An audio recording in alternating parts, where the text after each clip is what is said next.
Guys, আসসালামু আলাইকুম। আজকে আমার খালামণি এই বছরের প্রথম আমসত্ত্বা বানিয়েছে। খালামণি আমসত্ত্বা অনেক মজা হয়, তো আমরা এখন আমসত্ত্বাগুলো পরিবেশন করব। এই যে দেখুন, আমসত্ত্বাগুলো অনেক সুন্দর, অনেক ভালো মতো শুকানো হয়েছে। আমি একটু খেয়ে দেখি এখন।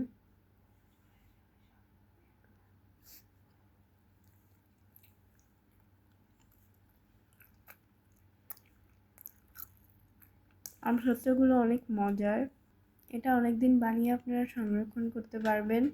আমরা বছরে যে আমসত্ত্বা কিনে খাই, ওইগুলো খাওয়া ভালো না, তো এই কারণে আমরা বাসায় বানিয়ে খাই, যেটা আমাদের শরীরের জন্য ভালো। এটা আপনি 1 বছর সংরক্ষণ করতে পারবেন, এটি কিছু হবে না। এটি সুন্দর মতো আপনি 1 বছর সংরক্ষণ করে খেতে পারবেন। আজকে এই পর্যন্তই। আল্লাহ হাফেজ।